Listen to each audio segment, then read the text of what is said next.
Welcome to Psychic Girls Next Door. We are your hosts, Lili and Shannon Miller. This podcast is for all spirituality enthusiasts and psychics next door to share tools, experiences, and spiritual practices that align with your highest vibrational self. Well, in this episode, we will be continuing our discussion from our last episode about the hypnotherapy and past life regression reading that we both had with Laura Donahue. And also we'll talk about recent readings and healings that we have received that was specialized in women's reading from a psychic school here also in the Bay Area. So I think I've mentioned I think it was maybe like 2 episodes ago, I think, that I briefly discussed about my past life regression session. So just like to explain it again, if this is the first time that you are tuning in into this podcast. So, Laura Donahue, she is specialized in this specific practice, therapy practice, where she will guide you through a past life regression. And, she does it in a way that you go into like a hypnotic state. And then she will guide you through the hypnosis. Well, she does a meditation first. I forgot to mention that. She does a meditation. So you just kind of like calm your body. You're just like in this peaceful state, a meditative sort of state. And then she will start guiding you so you can, in that hypnotic meditative state, you can start tapping into a past life or more than one past life. And it's also going to be related to the issue that you want to look at. So in my case, I wanted to look at this issue around my family and my relationship and dynamic that I have with them. So I just kind of wanted to get more information on it. And you might be asking at home, well, you're psychic. Can't you just look at this information? And I say, yeah, I can. But I think it's always helpful to have someone else assist you tapping into information from another perspective, because as she goes through the regression, she guides you through different things, because sometimes we do get distracted, when you start questioning yourself at points too. Just remember, we're psychics. We're humans too. So sometimes we might be biased with our own information, but, so she does it in a way that it keeps you focused. Yeah. Because I had times where I was going through and I'll be like, oh, but I want to look here. I want to getting distracted. So she kind of helps you just to stay focused on whatever it is that you're looking at. And she starts to piece together your current issue and the past life, which I thought it was really cool. And she starts asking questions too. What do you see? What are you wearing? Do you see, in my case, I wanted to look at this particular family member. Do you see them? And someone's like, whoever you're interacting with. And I did, the person that I was married with in this past life was exactly the person that I was looking into healing my relationship with. So, and that was really cool. And at some point where I think I came to a point in this regression where it all made sense, and I just had an emotional outburst. I started bawling my eyes out, and I started crying because I just I realized oh my gosh, this is why the core that was the core wound or the trauma, why that we came to heal in this life. And it all made sense to me that sometimes we put ourselves also in this victim position. Oh, it all happened to me. But for me, it was very cathartic to also realize I was also the perpetrator in the story. That not to justify this other person's actions, but I contributed to that in the past. When I was a child, I was not the nicest at times. I'm going to put it mildly. Yeah. I just, whatever you feel comfortable sharing. Yeah. And I realized that contributed a lot of that. So for me, it was like, oh my gosh, it's like looking at a different perspective and looking through this other person's eyes. Okay, this is what you did. So it was great for me to also take responsibility. Because a lot of people say, oh, this other person is toxic. Well, we are too. Right. We all have our own toxic behaviors, you know, so I needed to own that. So for me, it was like a big relief. So I think there's also the emotional outburst that I've had. It was like, oh my God, the body just needed to release all that. And it kind of all played in conjunction. You know, I think I've mentioned also in a few episodes back that I had pneumonia and I had like all the stuff related to the chest and the heart and all the space.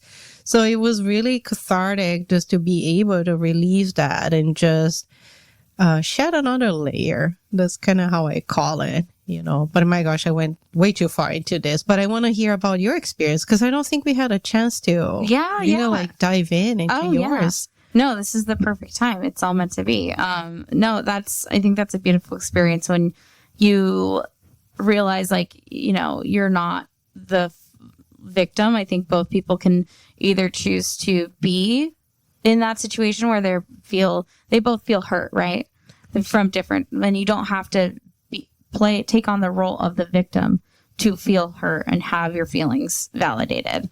And I think that's a beautiful experience to see how your actions, or, you know, even from a past life or whatever it is, or from early childhood, can impact somebody. And it's more of like taking your energy back and giving them the healing that they might need as well, on a spiritual level. And I think that's such a beautiful experience. So thank you so much for sharing. And so my past life regression, I mean, y'all know I'm trying to look out. I'm looking for my soulmate. So if you know who he is. Guys, she's ready. Yes. She's single, ready to mingle. Yeah. Well, not with everyone. With a high vibrational. Yes. Someone that is a great match. And again, we're going to filter and sort it out. So yes, send me a message. Yeah. Send Apply here. Send it through me and I'll filter that. I'll be the app. Yes. The dating app for you. LiliMatchmaking.com. No. So I've been focusing on healing myself, and I'm like, okay, let's just lately it's just been like, let's do it all. Let's get as many readings. Like, let's get in there. Let's dig out the worms in the mud. We got to make the surface clean for my future soulmate. And I think I had a little bit of perfection energy around, like, oh, I got to be fully healed to attract somebody in. And that's something that I learned. And that's a myth. Oh yeah, it's a myth, because you see shit show people walking around with partners everywhere. We will never be fully healed. No. That's just how it is, because we're humans. Yeah. Oh yeah. Yeah. So I've been cleaning out that. I think all of these things have shown me that it's okay to be a little wounded, and it's okay to be a little, broken, and healing is better than not healing at all. And so my experience, so she's based in Roseville. I went to her house, as Lili did as well. And so, she has a really cute dog, Luna.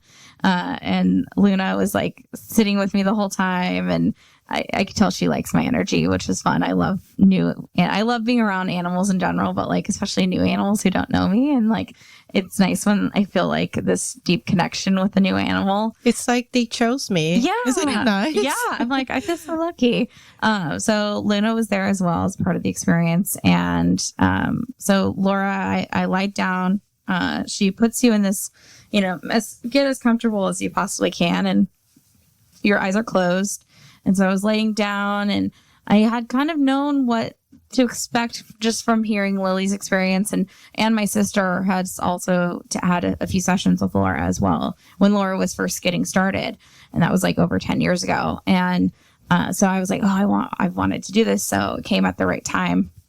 And so I went in being very vulnerable with Laura, and like over email about wanting to heal my heart chakra and focus on self-love. And like, they still don't really understand that full concept, like fully. I just like, I get like, yeah, you got to eat right. You got to like, work out, take care of yourself, make sure you have mental peace. Like, all these like different pieces of self-love. Right. But I'm still like, still figuring it out. Like, what does that really mean? Because I would prefer to focus on others rather than myself, and like give to others, and like, you know, do things for other people for the sense of like, maybe they'll appreciate me. That's a pattern that I've recently been kind of looking at. Like, oh, like if I'm really good at X, Y, and Z, maybe people will see how valuable I am, or like see my worth and see my value. And so that's something that's been coming up for me recently.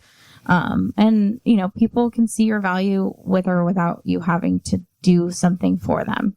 And that's been a biggest like learning lesson. And then anyway, so going back to the healing session, she sets you up in like this, she did this hypnotherapy around self-love.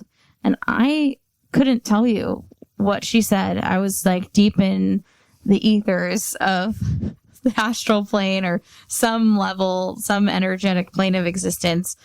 But it essentially like training my mind to be more kind to myself. I'm very critical of myself, related to that perfectionism energy of like, you gotta heal.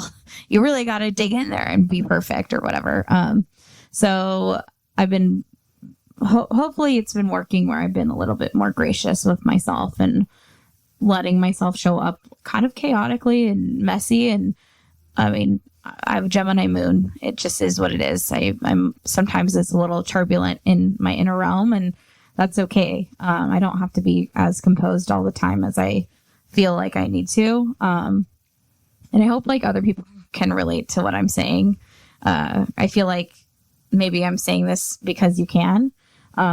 So take that with a grain of salt. But I was set up in a hallway where I'm looking at all the doors related to, I brought up an incident where I was sexually assaulted by another child, you know, who lived down the street from me early on in life. Cause there's a root, right? Like a core wound, and that was like a pivotal moment for me in childhood of like not feeling protected by, you know, my parents or my friends or the people in my, you know, inner realm or like physical home space. And, cause it happened like, you know, down the street, or, you know, I had my first kiss when I was 6 years old because we played spin the bottle in the neighborhood. And, I found out that he was probably, looking at the energy, I'm pretty sure he was probably getting sexually abused in his home. And so when hurt people.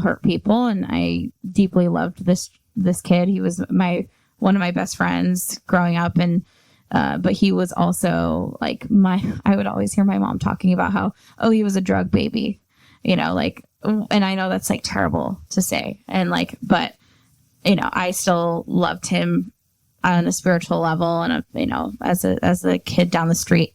And so, he like, you know, being part of adult experiences very early on. And like, I'm not going to go into the extent of everything that happened, because I think I've blocked a lot of it out too.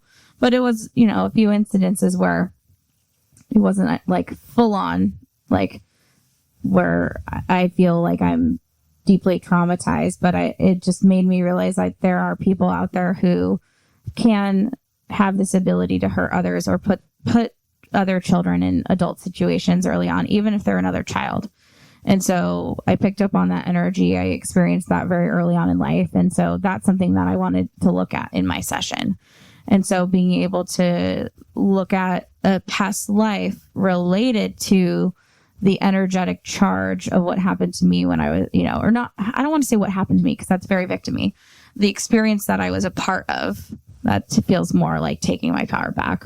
The experience that I had as, you know, 6 to 7 years old early in life, related to men who might be perceived as dangerous or unsafe in some way, even if I did love them in some way, you know, and there was some level of trust.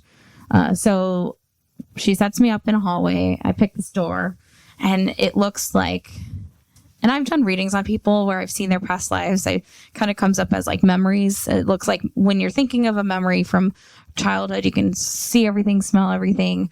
This was a little different. It wasn't the same as when I'm reading other people in my aura readings that I've done. It was more of like, kind of like a foggy, like there was definitely some haze kind of images, and it was more about how I was feeling, like more sensational than like being able to actually see it.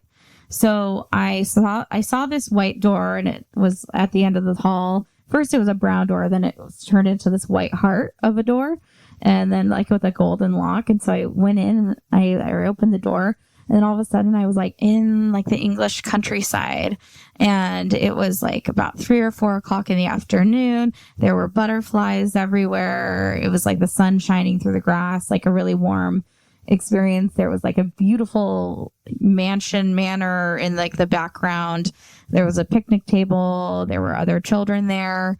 And then we were all catching butterflies. And so she asked, like, where are you in this picture? And I'm like, oh, I'm with my brothers and my sisters. And, you know, I saw what I was wearing. I was wearing like a cute little white dress. I was about 5 or 6 years old. I had a twin sister and I had 2 older brothers. And she asked me, do you recognize anyone? And I recognized one of the boys, but I couldn't tell who he was in this life. Like, essentially who you recognize might be someone who you have a relationship with in the life that you're in now, if you believe in past lives. And I knew who he was, but I couldn't see like who he is now. But he felt familiar to me. And then she's like, okay, well, let's take you to the next point in that life that you need to look at, which relates to the core information to why you came into the session in the first place. And so we go, and I'm about 16 years old. It's my like debutante kind of coming out ball, and there's a lot of people in this like old fashioned ballroom, and I just see this man. I see like his side profile a lot in these images of this guy. He's really beautiful. He has a handlebar mustache. He has a top hat on, like a jacket with like coattails, like full on decked out.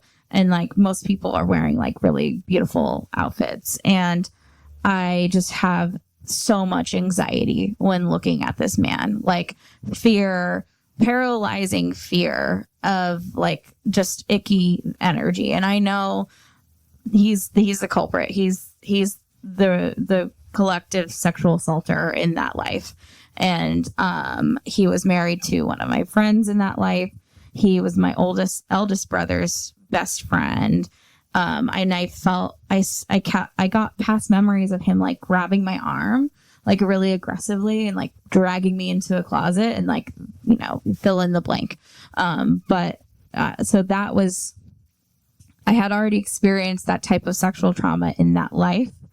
And that's why in this life, essentially, she brought it back like, well, then, you know, to why I'm looking at it. I didn't need to experience the full thing in this life because I had already experienced it in that life. This like leftover energy of the experience that happened that I was a part of in early childhood in this life was just more of a reminder that I don't need to go through that experience again. So that was validating. And so I feel like I had some type of energetic release through that, just being kind of getting confirmation.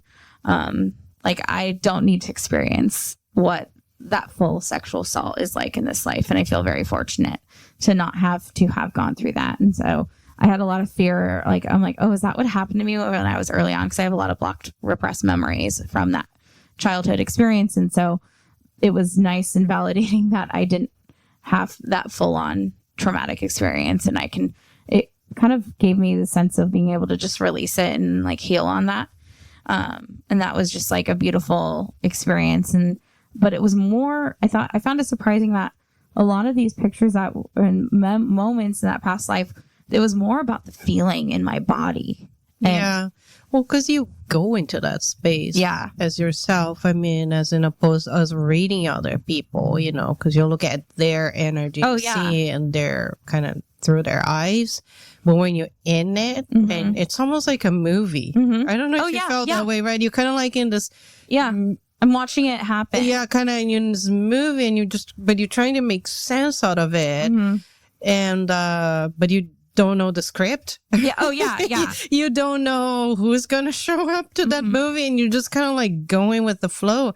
Just to kind of add on to that, one thing that I forgot to mention after, I kind of described my past life to her, to Laura, she also, I don't know if she did this with you, but we also went, like, after she goes through the time leading to my death in that past life and after it. Oh, yeah. After I had, like, I died. And for me, it was really fascinating. So I just kind of segue into that because I have been reading these books about life in between lives. And I'll link the books, in the show notes, from, if you're familiar with that, there are books about, from very famous actors, professionals talking about this experience of people that go through hypnotherapy sessions, and they talk about how it is when you are in between lives, and then you kind of go through this, you recap everything that you did in that life, but most importantly, what did you learn in that life? What was the lesson that you've learned? And do you feel like you've accomplished your purpose in that life? And for me, it was very clear that I did not learn my lesson and I did not fulfill my purpose. And therefore, when you are transitioning to another life, you're going to look into that again, but in different ways. Yeah. You're going to see, well, I mean, in this life, I had some karmic residue with my family members that I had to make completions with, so I was happy to see that. And what did I came here to learn? Because that's one of our biggest questions. What am I here to learn? Yeah. What is my purpose? And I get this question like every time. I think like 99.9% out of all the readings that I facilitate is this question, like, what did I came here? What is my lesson? What is my purpose? So it was enlightening just to validate that information too. Cause I mean, deep inside, I knew it. Yeah. But it was just nice for her to kind of bring it to the surface. What was the information that wanted to come through at that time and that I needed to either work on or maybe expand it a little bit more. Yeah. And for me, that was a great experience. Oh, in that totally. sense. Yeah. Yeah. That was a really cool experience too. Cause she took you to like the next part of your life. And so it was kind of a 4-part series. So like that moment validated that thing that I needed to heal and, that experience I needed and energy I needed to release because it was no longer serving me by harboring that kind of leftover fear or anxiety about men.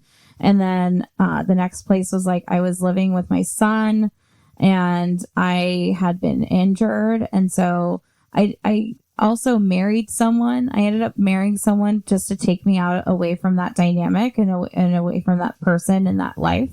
So I went to like the English countryside. There was like dowry involved. And then he wasn't someone I was in love with. It was just someone who I could see as like a way out and a way to get away from that man. And, so I ended up having 2 children with him. We had just kind of like a, medium, like it was comfortable. It was like a lot of manual labor, like taking care of horses and the ranch that we lived on in like the English countryside or the farm or whatever. And then I recognized that my son was one of my friend's boyfriends.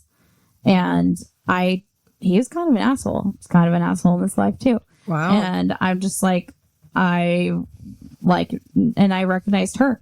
And she actually, she was his wife in that life. And she's, together with him in this life. Wow. And she was, my daughter-in-law. And then I recognized one of my best friends as my daughter.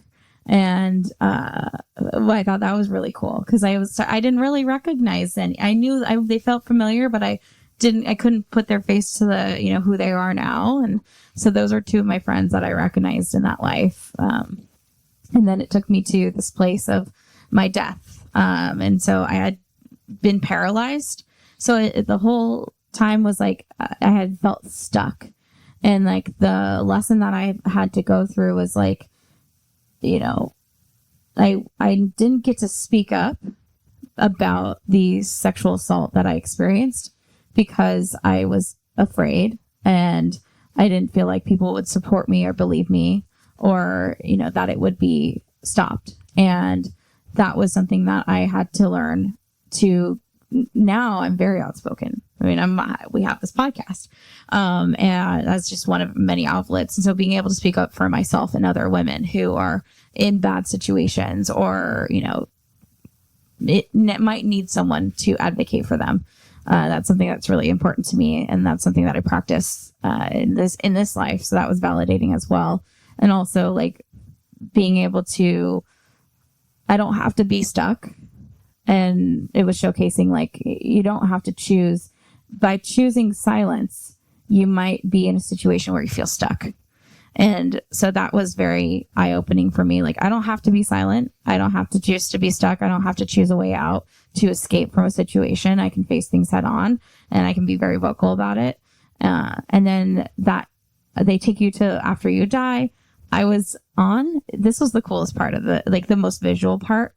I was in this place. It was like, I was like at the beach, but like the water was like lavender, like electric lavender. And then I was just laying out, and it was like this huge, really close up moon. And I was like in outer space, like at the beach.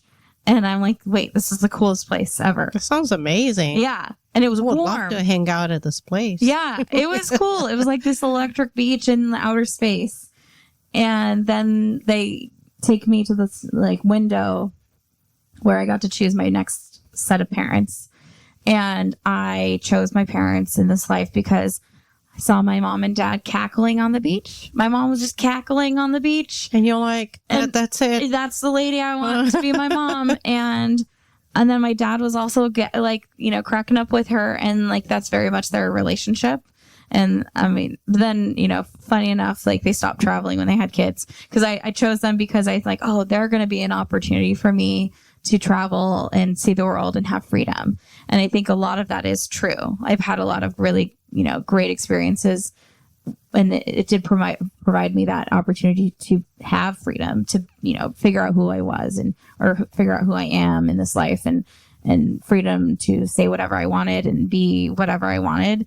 But I was like, oh yeah, we'll get to go to Hawaii all the time, and she'll be laughing on the beach. And like, we went once as a family, you know, like, it's like, you never know what you're going to get. But, I did get a lot of those traits from that experience. Yeah. Well, that's amazing. Well, thanks for being so vulnerable and sharing such, you know, because that's a very touching. Oh yeah. And, very sensitive sort of, experience, you know, to share with people. But it sounds like you got great healing from that. Oh yeah. I mean, so did I. And I think that, you know, things that happened in the past, you know, it's in the past. Right. But as you look in present time, everything's a healing opportunity.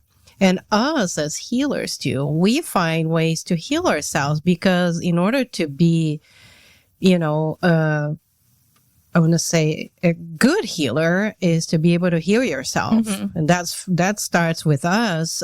So that's why Shannon and I, we love getting healings. Oh yeah. It's from an others. Opportunity. I mean, I get healings and readings from other, whether it be schools or other, professionals. I get almost every month. And I think for me, in a way, once I'm curious, mm-hmm. I just want to learn more. I want to learn different practices, different tools, different techniques, and everything that I can learn, and I can enhance what I already do. That's what I'm going to dive in, and I want to explore more. So, you know, we went through one particular school, mm-hmm. and there's just one psychic school of many. So there are other psychic schools that also offer energy readings and healings too. So as I mentioned in the beginning of the podcast, you know, so we're just kind of like segueing mm-hmm. to the next topic, is that, you know, some schools also offer, specialty readings. You know, we had a specific therapy session, and there are many therapies, mm-hmm. Professionals and practitioners out there, but we also, you know, went in to get, you know, reading and a healing that was very catered and specialized in reading your energy as a woman, as a woman, like in a female body. And I mean, my experience was incredible. Oh, it was the best reading I have ever had. Yeah. I'm not kidding. Like, ever. Like, yeah, no. And for us to say that, Yeah. you really have to blow our brains out. Yeah. Our energetic, like, yeah, like my spirit is almost like, wow. Yeah. What just happened? But I love like how they can look at your spirit in so many different ways and just kind of provide information from so many different perspectives, because we run a lot of different energies through our body. We run female energy, we run male energy, and that has nothing to do with gender. It's all about energy. And maybe we can have like a dedicated episode just to talk about that's a great idea. Types of energies. I think that sounds kind of like a fun topic. That would be a dedicated episode just to that. Yeah. But I love to even like whether it be them validating information that I already know, but also just give me more clarity about things that I've been working on. And I'm like, oh my gosh, yeah, I never thought about it this way. And just like think from a different perception of things instead of always looking through the same lens. Because sometimes we get stuck. Oh, yeah. We like get stuck in our own ways. Oh, but this is how I've been doing it all this time. And you just get stuck in doing things but it's like, but nothing's changing. Right. So for me, it was also giving that nudge, like, hey, you need to look at this thing a little bit more. Yeah. That you've been avoiding. Oh, it's definitely like calling out what you've been avoiding. Oh, yeah, absolutely.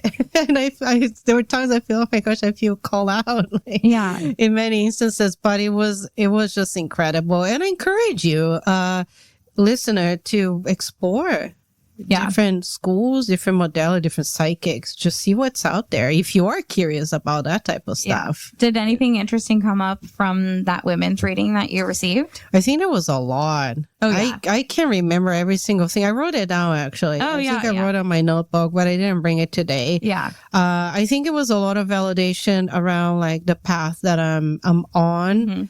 And because I get very patient. I'm a very patient person, but when it comes to wanting, and I think I'm like, just like everyone else, right? You just want things to just like manifest overnight. And it doesn't happen that way. But it was incredible just to learn more. Just that was my own experience. I probably should go back into my notes and specifically like, oh yeah, we can dive in further, just like see what they exactly said and what do I need to work on. But it was just so cool. Do you remember? Oh yeah. Yours? Well, I recorded it. Whether you did? Whether I was allowed to or not. I didn't ask. I'm like, ask for forgiveness, not permission. So, but it's for your private use. Yeah, for my private use. Yes. Yeah. So oh my God, everything like my mom and dad's energy came up. One of the contracts that I have with my mom is to take care of her in every life.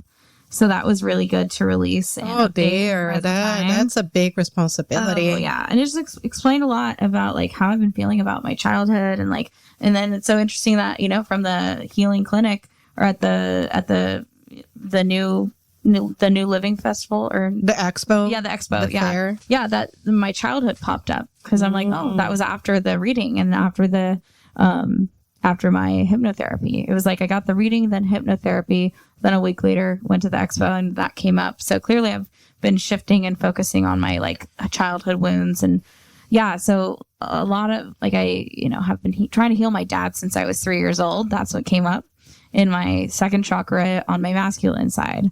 And then the second chakra on the feminine was like this, contract that I had with my mom. Because my whole point of the reading was to focus on manifesting a partner. And so by my mom's energy that was lingering in my space, was attracting partners that would be good for someone like my mom and not necessarily my information.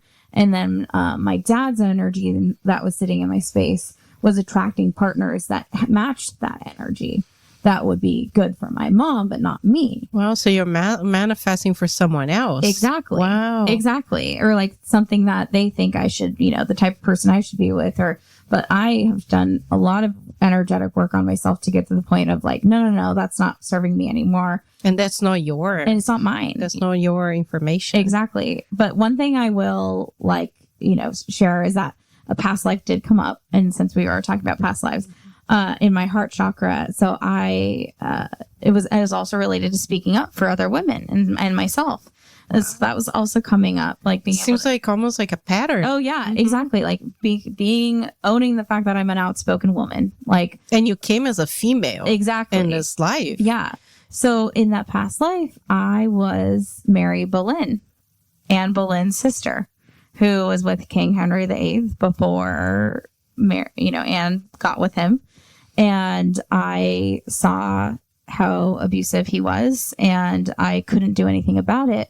And sometimes I feel like me being beheaded, or like beheading in general, women being beheaded, that comes up in my space. And when I was doing the clairvoyant program we did, sometimes I would feel a line around my throat as if like I literally was beheaded, like the leftover residence or like residue of like clean sweep, head chopped off moment.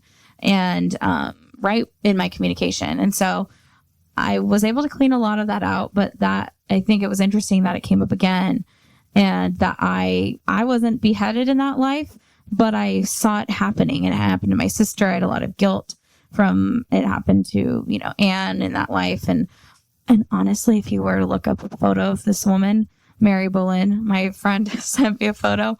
We look alike. Oh my gosh, it's really weird. Interesting. Really weird. We have similar eyes, similar mouths. Like, it's really, really, I recognize, crazy. I recognize myself. It's really bizarre. That is crazy. Yeah. So, and it's funny because she's like, yeah, you don't like men who look like him at all.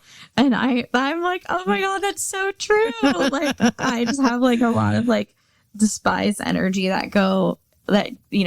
subconsciously. Yeah, well, it all makes sense in a way, because you're kind of digging like deep. Why does these things happen? But it happened in the past, but the body still thinks it's happening in present time. So you're still like reacting to those memories. So it's great that we see, or psychics or whoever practitioner, they see that, so we can kind of start releasing the energy around all this pastime pictures or memories per se. So I'm glad that we both had really incredible experiences.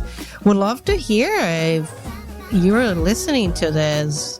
Have you ever had a like an intense psychic experience, or a reading, or a healing? Anything you want to recommend to us? As we've mentioned in our past episode, we're open to trying new things, new practices. We're curious about it. We want to explore more. So, send us a message, a comment, follow us on social media, and we look forward to our next episode. Thank you so much for listening from the Psychic Girls Next Door. We'll see you on the next one.